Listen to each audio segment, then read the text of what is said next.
Right now it's tipped forward for our tillage tools, and we're going to switch that around to the rear for towing, and we're going to install this swing and drawbar on there as well. So stick around, let's get this hooked up, and thanks for watching.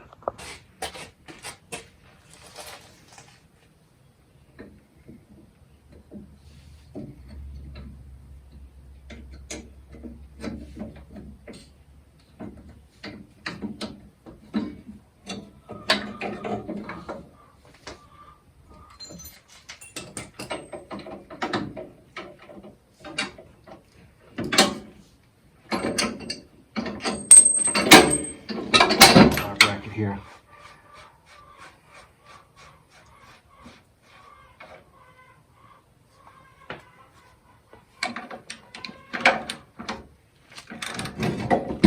So, sorry, take that off. I'm going to take this cotter pin out here.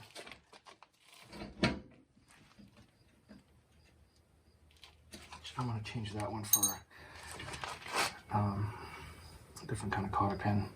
Hairpin cotter, I think they call them.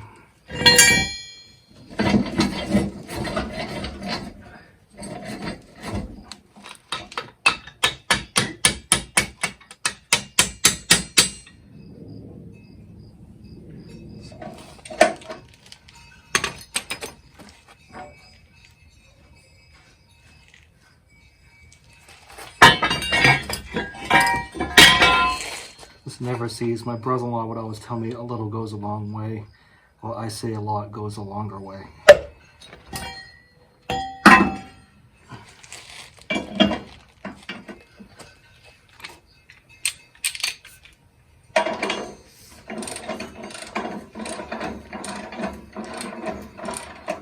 And once you put this on, you never have to take it off again. Flip the drawbar around. You have to switch these side for side. So I gotta take this other side off.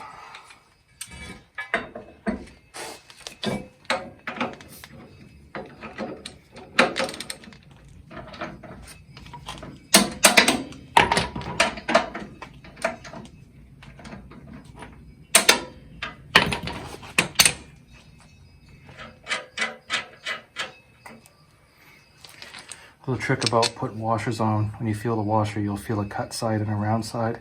The cut side always goes towards the head of the bolt. We'll get that on. We have our swing and drawbar here. And it shows you the way to put it is this way, but it makes no sense because this is the weaker way. So I always put it this way. And then you have to tip this. We have a drilled pin here. Then you get the swing and drawbar.